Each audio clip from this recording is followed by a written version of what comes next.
The Sleeping Giant, a hill in Hamden, Connecticut.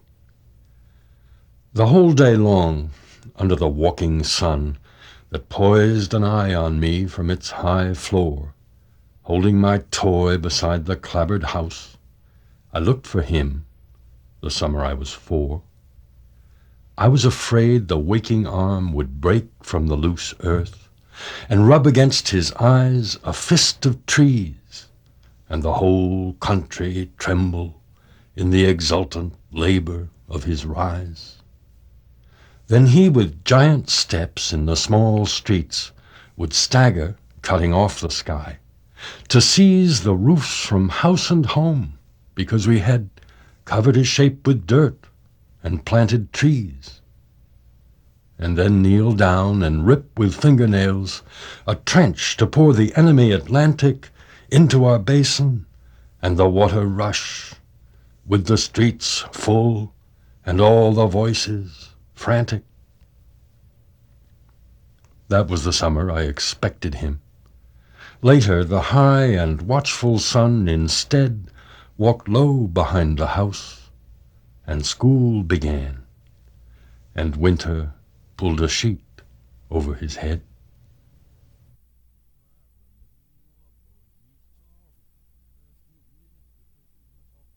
Christmas Eve in Whitneyville, to my father. December and the closing of the year. The momentary carolers complete their Christmas Eves and quickly disappear into their houses on each lighted street. Each car is put away in each garage. Each husband home from work to celebrate has closed his house around him like a cage and wedged the tree until the tree stood straight. Tonight you lie in Whitneyville again, near where you lived, and near the woods or farms which Eli Whitney settled with the men who worked at mass-producing firearms. The main street, which was nothing after all, except a school, a stable, and 2 stores, was improvised and individual, picking its way alone, until the wars. Now Whitneyville is like the other places, ranch houses stretching flat beyond the square, same stores and movie, same composite faces, speaking the language of the public air.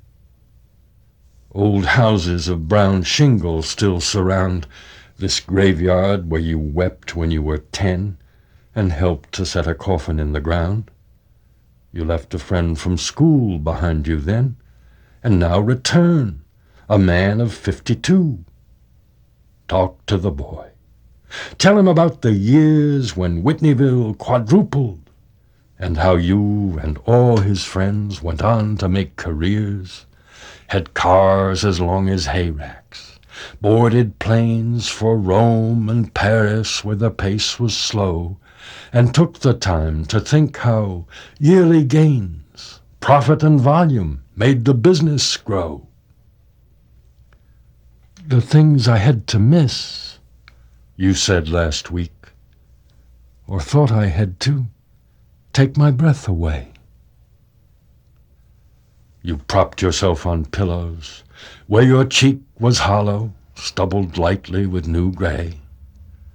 This love is jail, another sets us free.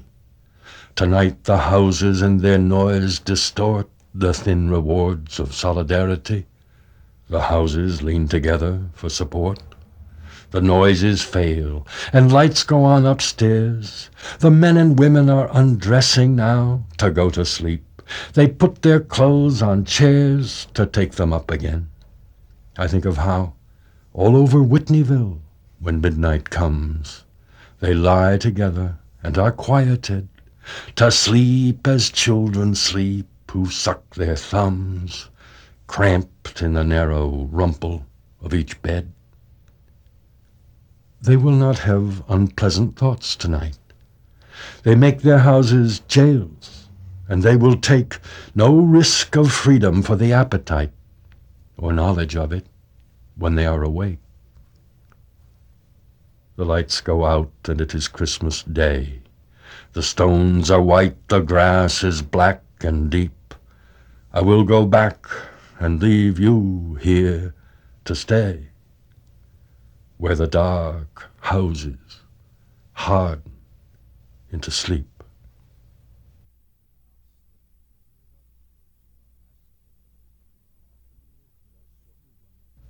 Self-portrait as a bear. Here is a fat animal, a bear that is partly a dodo.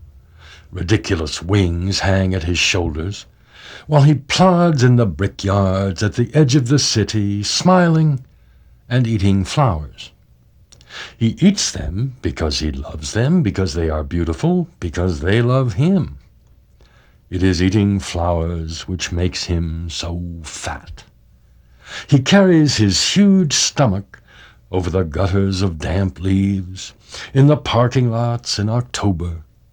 But inside that paunch, he knows there are fields of lupin and meadows of mustard and poppy. He encloses sunshine. Winds bend the flowers in combers across the valley. Birds hang on the stiff wind.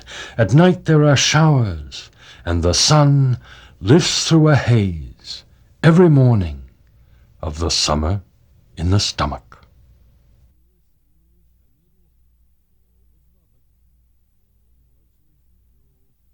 Digging. One midnight, after a day when lilies lift themselves out of the ground while you watch them, and you come into the house at dark, your fingers grubby with digging, your eyes vague with the pleasure of digging. Let a wind raised from the south climb through your bedroom window, lift you in its arms, you have become as small as a seed, and carry you out of the house over the black garden, spinning and fluttering, and drop you in cracked ground. The dirt will be cool, rough to your clasped skin, like a man you have never known. You will die into the ground in a dead sleep, surrendered to water. You will wake, suffering a widening pain in your side, a breach gapped in your tight ribs, where a green shoot struggles to lift itself upwards through the tomb of your dead flesh to the sun, to the air of your garden, where you will blossom in the shape of your own self, thoughtless with flowers, speaking to bees in the language of green and yellow, white and red.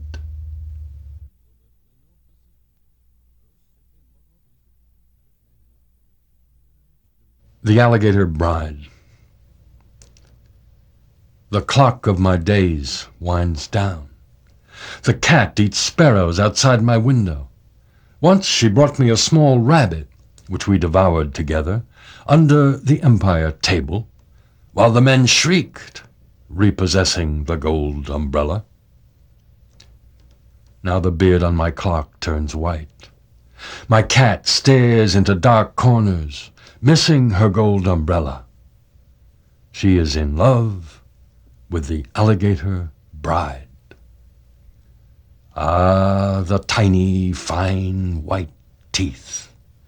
The bride, propped on her tail in white lace, stares from the holes of her eyes. Her stuck-open mouth laughs at minister and people. On bare new wood, 14 tomatoes, a dozen ears of corn, 6 bottles of white wine, a melon, a cat, broccoli, and the Alligator Bride. The color of bubble gum, the consistency of petroleum jelly. Wickedness oozes from the palm of my left hand. My cat licks it. I watch the Alligator Bride. Big houses like shabby boulders hold themselves tight in gelatin. I am unable to daydream. The sky is a gun aimed at me. I pull the trigger. The skull of my promises leans in a black closet gapes with its good mouth for a tit to suck. A bird flies back and forth in my house that is covered by gelatin, and the cat leaps at it, missing. Under the Empire table, the alligator bride lies in her bridal shroud. My left hand leaks on the Chinese carpet.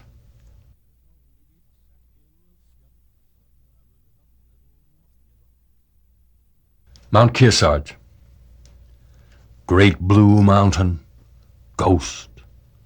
I look at you from the porch of the farmhouse where I watched you all summer as a boy. Steep sides, narrow flat patch on top. You are clear to me like the memory of one day. Blue, blue, the top of the mountain floats in haze.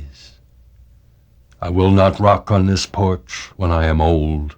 I turn my back on you, Kearsarge. I close my eyes, and you rise inside me. Blue ghost.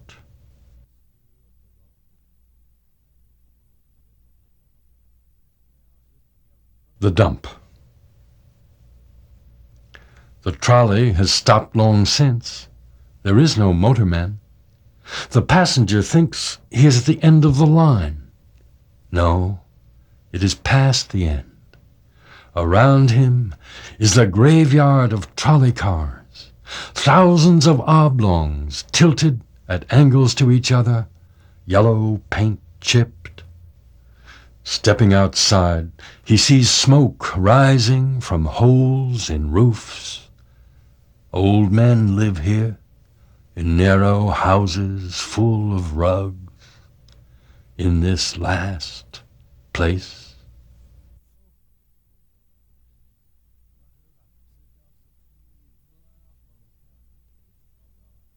The town of Hill. Back of the dam, under a flat pad of water, church bells ring in the ears of lilies. A child's swing curls in the current of a yard.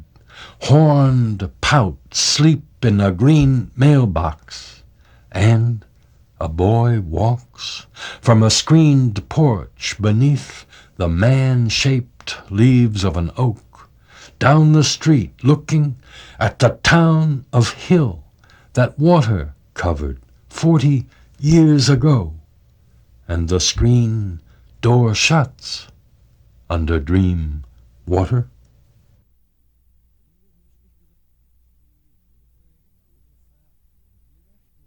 Wolf Knife, from the Journals of C.F. Hoyt, U.S.N., 1826-1889. In mid-August, in the second year of my first polar expedition, the snows and ice of winter almost upon us, Cantioch and I attempted to dash by sledge along Crispin Bay, searching again for relics of the Franklin expedition. Now a storm blew, and we turned back, and we struggled slowly in snow, lest we depart land and venture onto ice, from which a sudden fog and thaw would abandon us to the providence of the sea.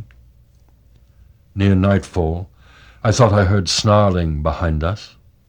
Cantioch told me that 2 wolves, lean as the bones of a wrecked ship, had followed us the last hour and snapped their teeth as if already feasting. I carried but the one charge in my rifle, since, approaching the second winter, we rationed stores. As it turned dark, we could push no further, and made camp in a corner of ice hummocks. And the wolves stopped also, growling just past the limits of vision, coming closer until I could hear the click of their feet on ice. Cantioch laughed and remarked that the wolves appeared to be most hungry. I raised my rifle, prepared to shoot the first that ventured close, hoping to frighten the other.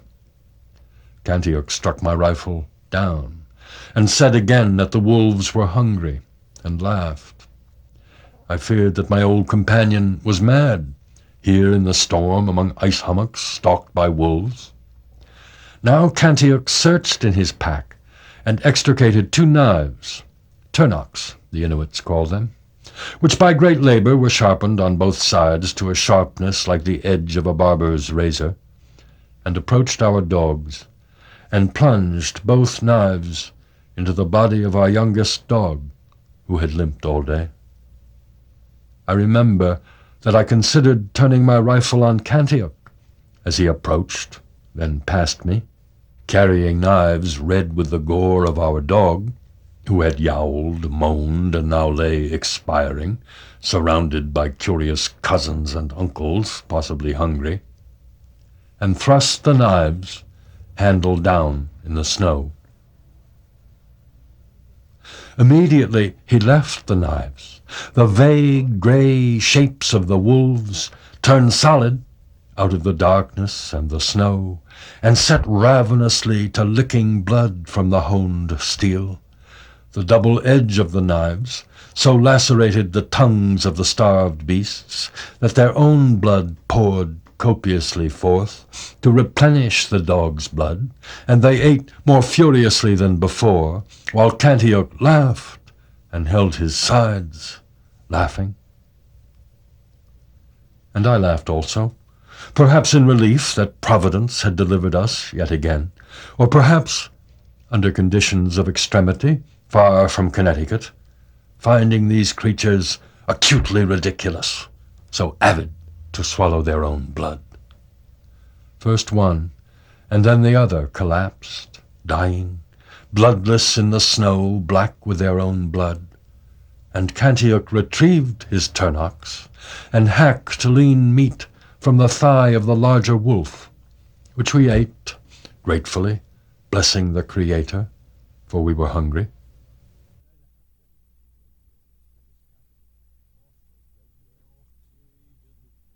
Great day in the cow's house.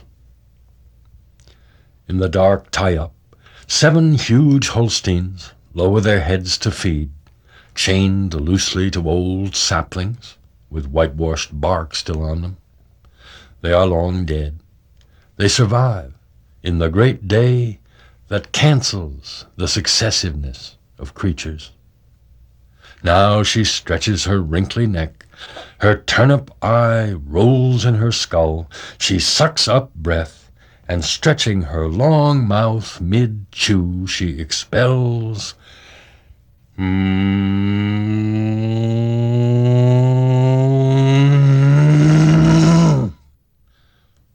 Sweet bellowers, enormous and interchangeable, your dolorous ululations swell out barnsides, fill spaces inside haymows, resound down valleys. Moos of revenant cattle shake ancient timbers, and timbers still damp with sap. Now it is warm, late June. The old man strokes white braids of milk, strup, strup, from ruminant beasts with hip bones like tent poles, the rough black and white hanging crudely upon them. Now he tilts back his head to recite a poem about an old bachelor who loves a chicken named Susan. His voice grows loud with laughter and emphasis in the silent tie-up where old noises gather. Now a tail lifts to waterfall huge and yellow, or an enormous flop presses out. Done milking, he lifts with his hoe a leather-hinged board to scrape manure onto the pile underneath. In April, carted for garden and field corn. The cows in their house decree the seasons. Spring seeds corn, summer hays, autumn fences, and winter saws ice from Eagle Pond, sledging it uphill to pack it away in sawdust. Through August's parch and Indian summer, great chunks of the pond float in the milkshed tank. Pull down the spider webs, whitewash the tie-up. In the great day there is also the odor of poverty and anxiety over the agricultural inspector's visit. They are long dead. They survive in the great day of August, to convene afternoon and morning for milking.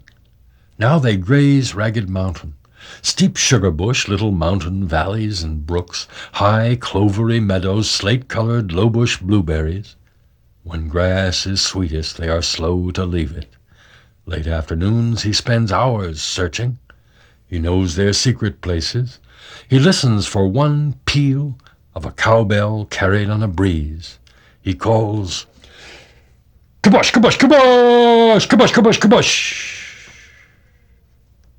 He climbs dry creek beds and old logging roads, or struggles up needle banks, pulling on fir branches. He crosses clearings dense with blue flowers. He hacks with his jackknife a chunk of spruce gum oozing from bark, and softens it in his cheek pouch for chewing. Then he pushes through Hemlock's gate to join the Society of Holsteins. They look up from grass, as if mildly surprised, and file immediately downward. Late in October, after the grass freezes, the cattle remain in their stalls, twice a day loosed to walk stiff-legged to the watering trough, from which the old man lifts a white lid of ice. Twice a day he shovels ensilage into their stalls and shakes hay down from the loft, stuffing a forkful under each steaming nose. In late winter, one after one, the pink-white udders dry out as new calves swell their mothers' bellies. Now these vessels of hugeness bear, one after one, skinny-limbed small Holsteins, eager to suck the bounty of freshening. Now he climbs to the barn, in boots and overalls, 2 sweaters, a cloth cap, and somebody's old woolen coat. Now he parts the calf from its mother after feeding, and strips the udder clean, to rejoice in the sweet frothing tonnage of milk. Now in April, when snow remains on the north side of boulders and sugar maples, and green starts from wet earth in open places the sun touches, he unchains the cows one morning after milking, and lopes past them to open the pasture gate. Now he returns, whooping and slapping their buttocks, to set them to pasture again, and they are free to wander eating all day long. These wallowing, big-eyed calf-makers, bone rafters for leather, awkward arcs, cud-chewing lethargic mooers, roll their enormous heads, trot, gallop, bounce, cavort, stretch, leap, and bellow, as if everything heavy and cold vanished at once, and cow spirits floated, weightless as clouds, in the great day's windy April. When his neighbor discovers him at 87, his head leans into the side of his last Holstein. She has kicked the milk pail over, and blue milk drains through floorboards onto the manure pile in the great day.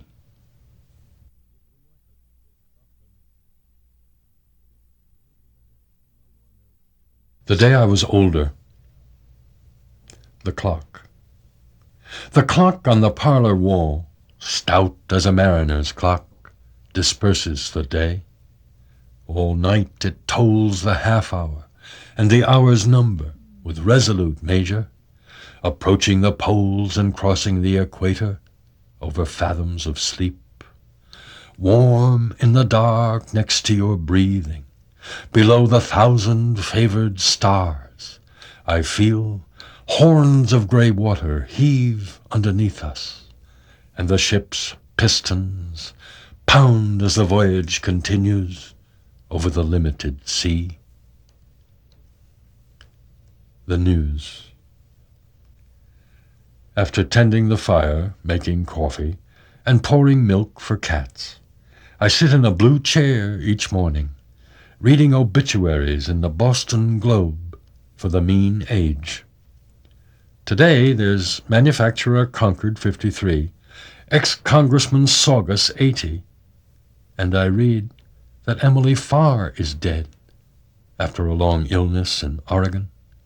Once in an old house we talked for an hour, while a coal fire brightened in November twilight and wavered our shadows high on the wall until our eyes fixed on each other 30 years ago.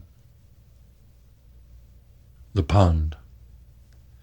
We lie by the pond on a late August afternoon, as a breeze from low hills in the west stiffens water and agitates birch leaves yellowing above us. You set down your book and lift your eyes to white trunks tilting from shore.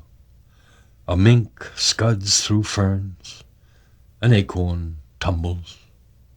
Soon we will turn to our daily business. You do not know that I am watching, taking pleasure in your breasts that rise and fall as you breathe. Then I see mourners gathered by an open grave. The day. Last night at supper time, I outlived my father, enduring the year, month, day, and hour, when he lay back on a hospital bed in the guest room, among cylinders of oxygen, mouth open, nostrils and lips fixed on quivering, pale blue. Now I have waked more mornings to frost whitening the grass, read the newspaper more times, and stood more times, my hand on a doorknob, without opening the door. Father of my name, father of long fingers, I remember your dark hair and your face almost unwrinkled. The cup. From the Studebaker's back seat on our Sunday drives, I watched her earrings sway. Then I walked uphill beside an old man carrying buckets under birches on an August day. Striding at noontime, I looked at wheat and at river cities. In the crib, my daughter sighed, opening her eyes. I kissed the cheek of my father dying. By the pond, an acorn fell. You listening here, you reading these words as I write them, I offer this cup to you. Though we drink from this cup every day, we will never drink it dry. I'm going to start with a poem that's always very easy for me to date, to know just how old the poem is, because it's a poem that I wrote when my first child was born. It's called My Son, My Executioner, and the one and the same is wandering around New York City now at 31 and a half, so that dates the poem exactly. And I date myself every time I read it.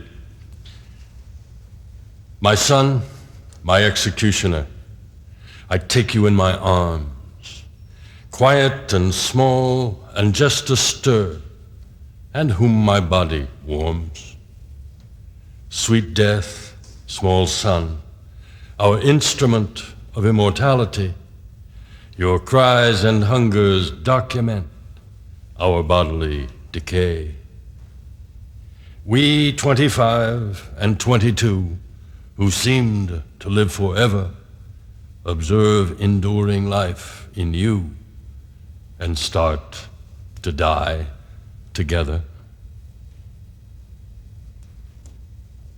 I took my mortality maybe a little worse when I was 25 than I do when I'm considerably closer to. Reclining figure.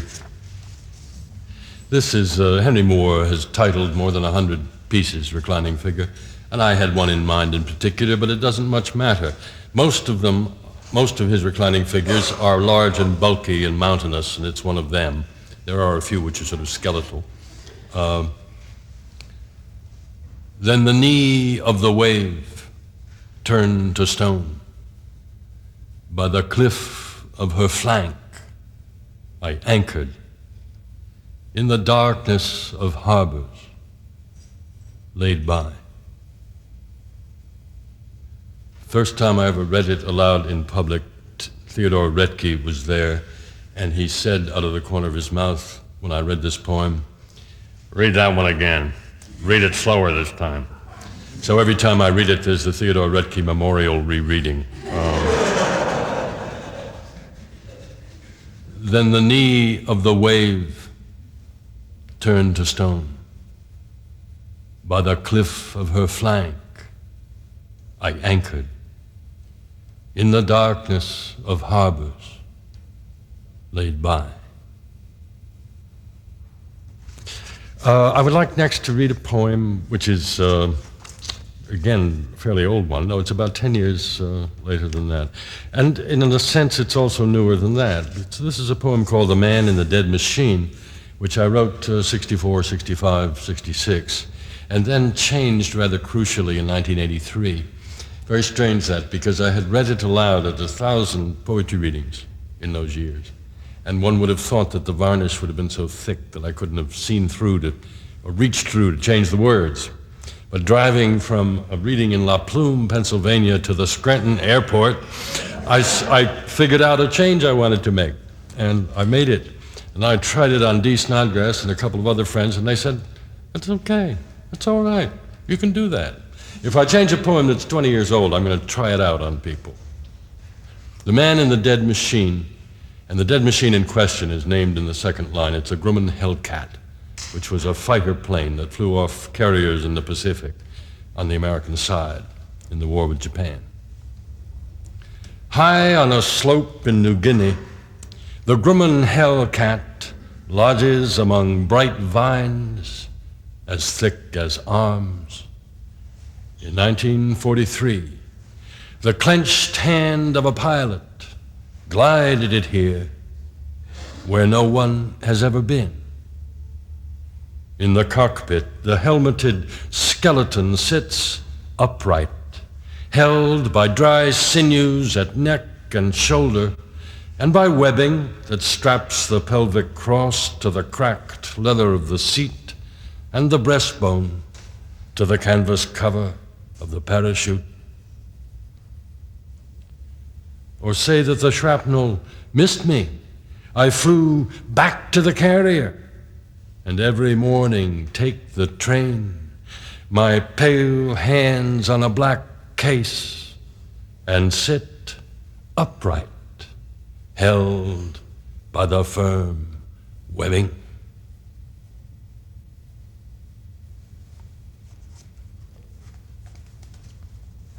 I'd like to read something that's totally different. It's the Monty Python principle of, and now for something completely different. But this is unlike anything else I've written, and I promise not to read another poem in this manner again either. This is my poem about poetry readings, which I wrote in order to read at poetry readings, insult everybody, and so on. It's a poem called To a Waterfowl. You may have heard the title before. The waterfowl makes a couple of rather brief appearances. It's one of those awry titles. Women with hats like the rear ends of pink ducks applauded you, my poems.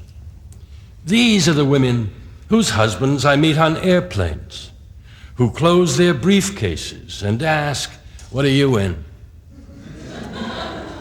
I look in their eyes. I tell them I am in poetry. And their eyes fill with anxiety and with little tears.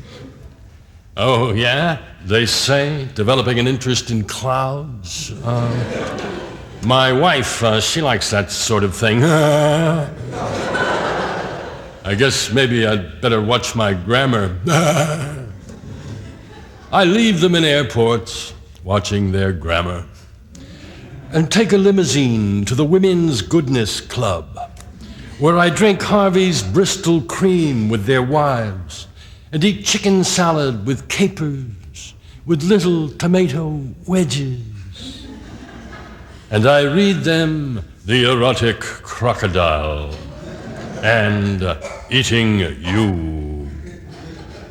When I have concluded the disbursement of my sonorities, crooning, high on thy thigh I cry, hi, and so forth. They spank their wide hands, they smile like Jell-O, and they say, my goodness, Mr. Hall, but you certainly do have an imagination.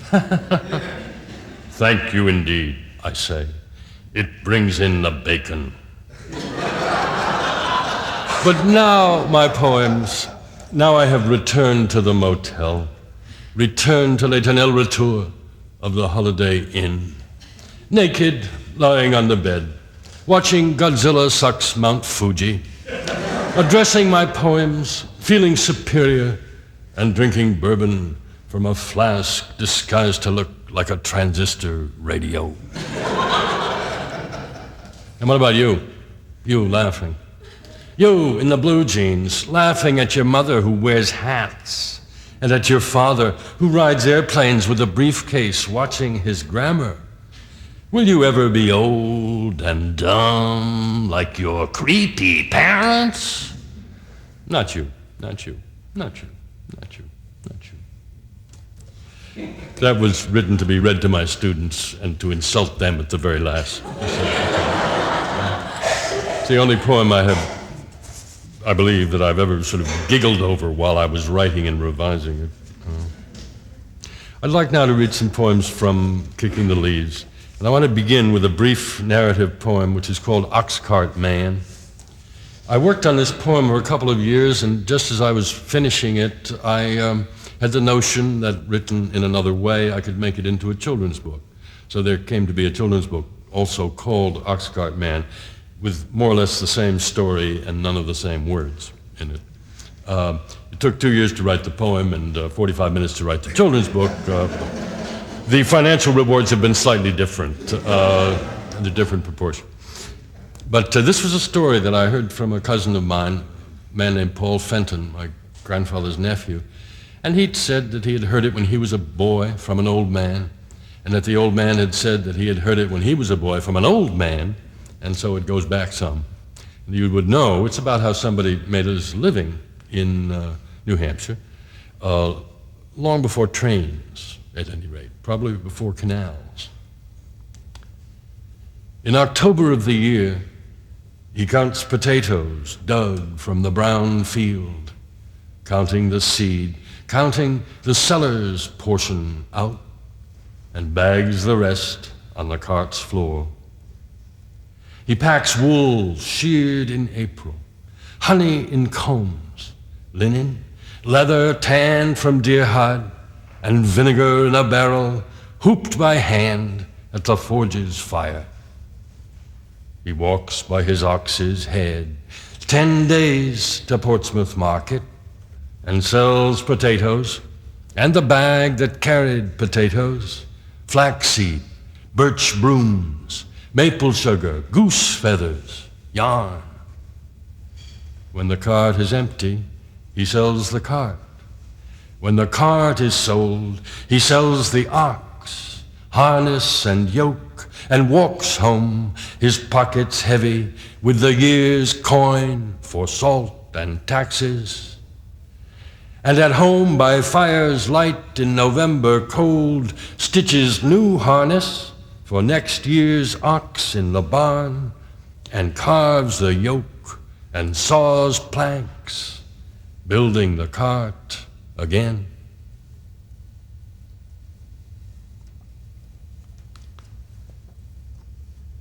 When I heard the story and when I first began to write it, I thought only of that as an exhilarating story. Wonderful, the notion of human life as being like a perennial plant.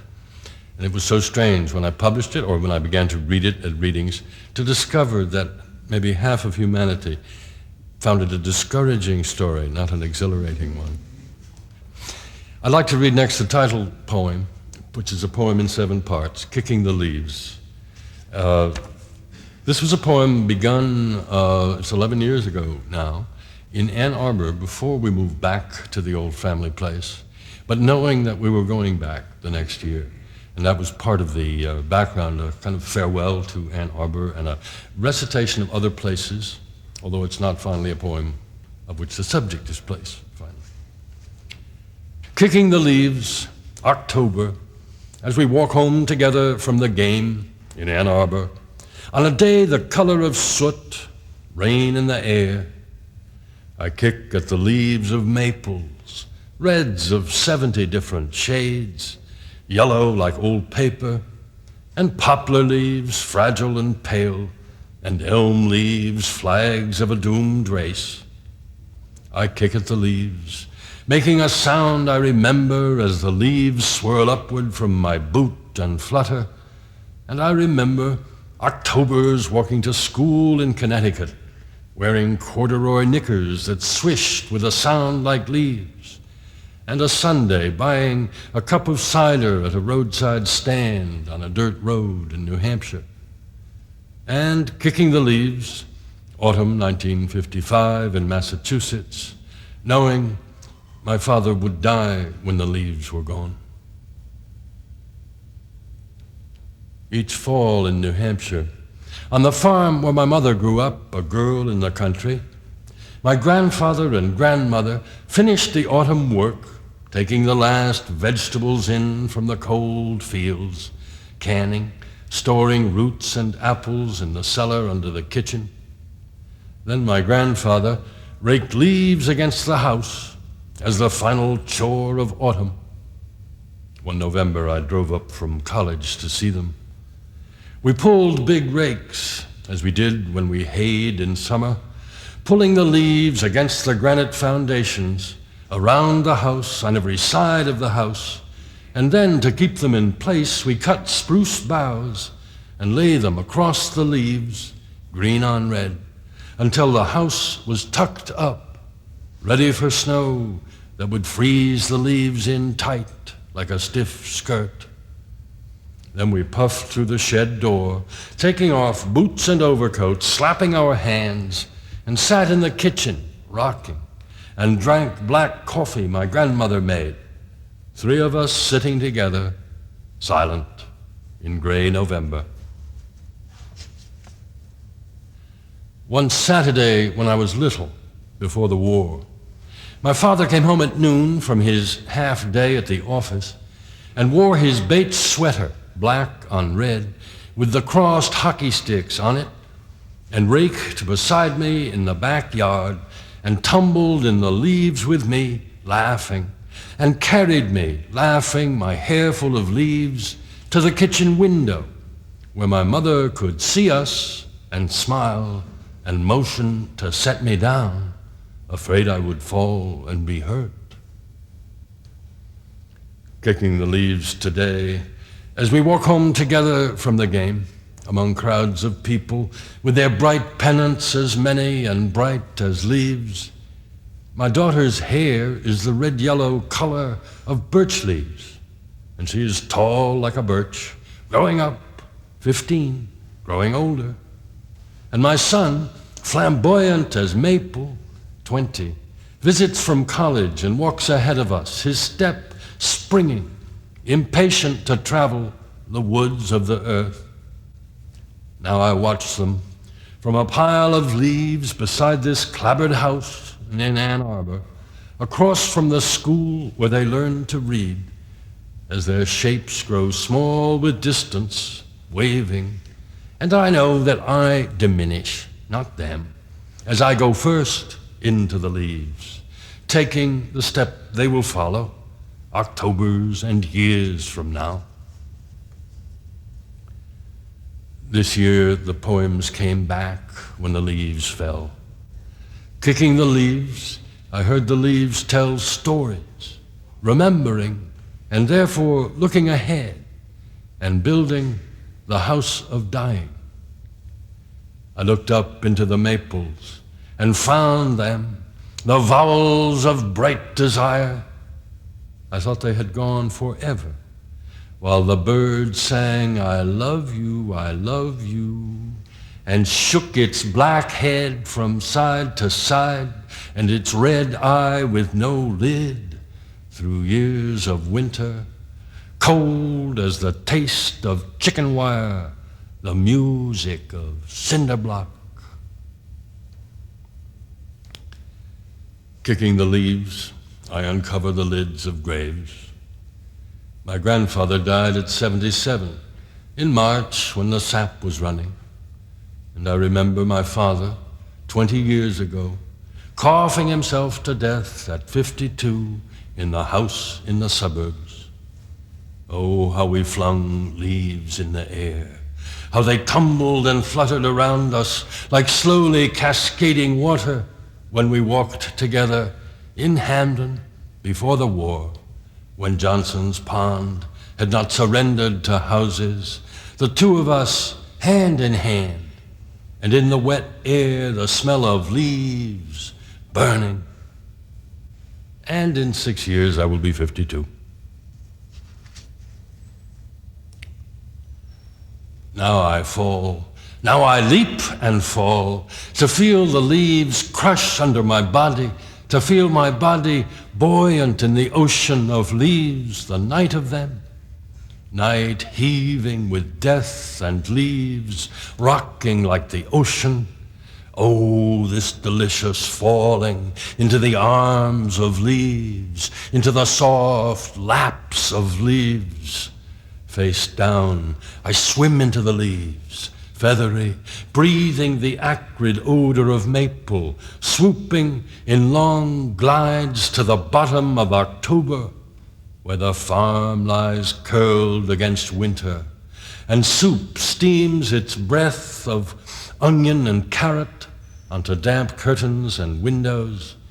And past the windows, I see the tall, bare maple trunks and branches, the oak with its few brown, weathery remnant leaves, and the spruce trees holding their green. Now I leap and fall, exultant, recovering from death on account of death, in accord with the dead, the smell and taste of leaves again, and the pleasure, the only long pleasure of taking a place in the story of leaves.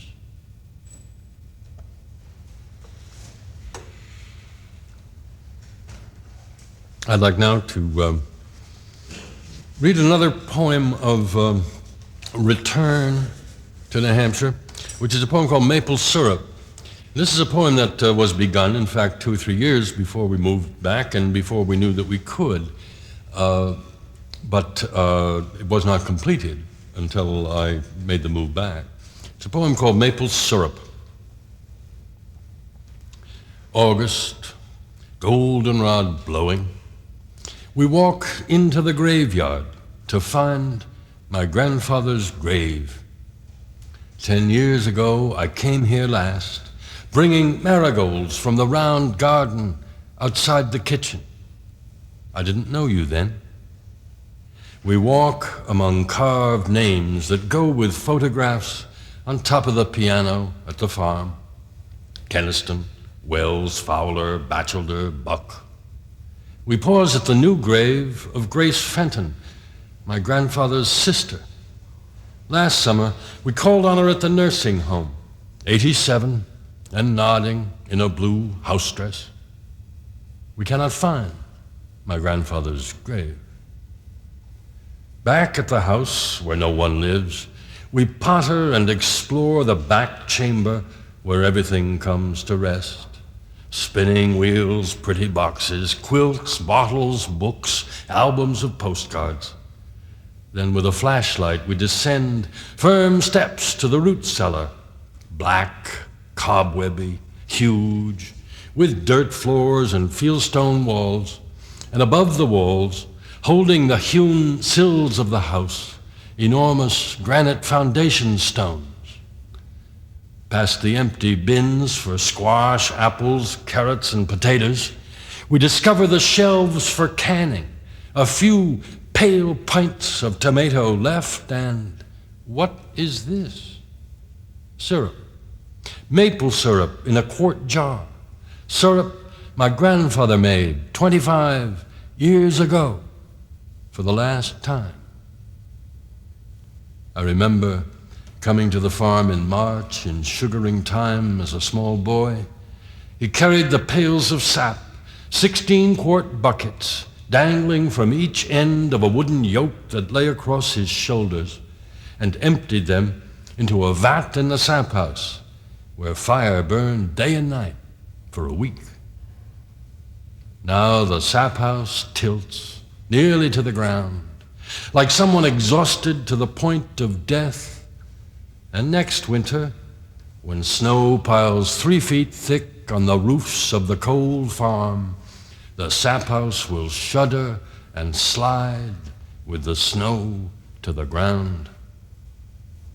Today, we take my grandfather's last quart of syrup upstairs, holding it gingerly, and we wash off 25 years of dirt, and we pull and pry the lid up, cutting the stiff, dried rubber gasket, and dip our fingers in, you and I both, and taste the sweetness, you for the first time, the sweetness preserved of a dead man in the kitchen he left when his body slid, like anyone's, into the grave.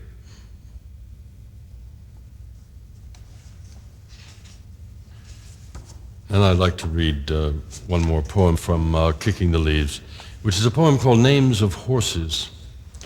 This is a poem, again, of return, and we were the first people to live in this house. It was built originally in 1803. My family moved in 1865. We were the first people ever to have an automobile. My grandfather didn't have a tractor either, just a single old horse. Names of Horses.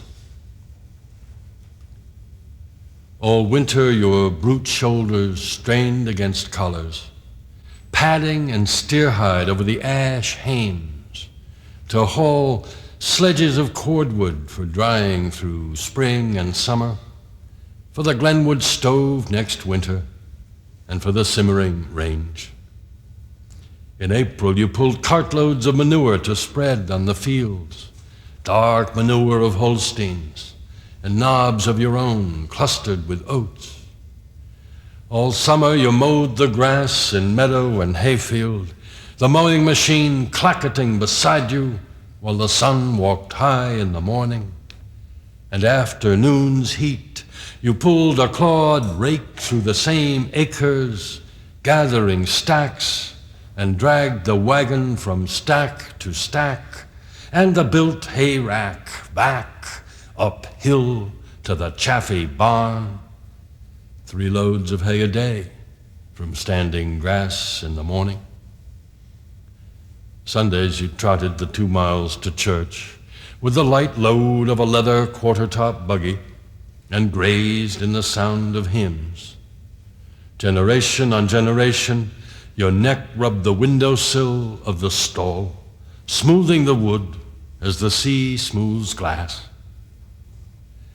When you were old and lame, when your shoulders hurt bending to graze, one October the man who fed you and kept you and harnessed you every morning led you through corn stubble to sandy ground above Eagle Pond and dug a hole beside you where you stood shuddering in your skin and lay the shotgun's muzzle in the boneless hollow behind your ear and fired the slug into your brain and felled you into your grave, shoveling sand to cover you, setting goldenrod upright above you, where by next summer a dent in the ground made your monument.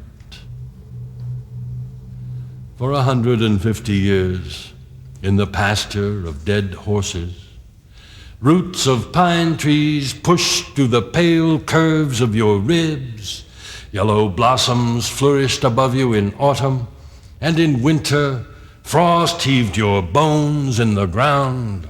Old toilers, soil makers.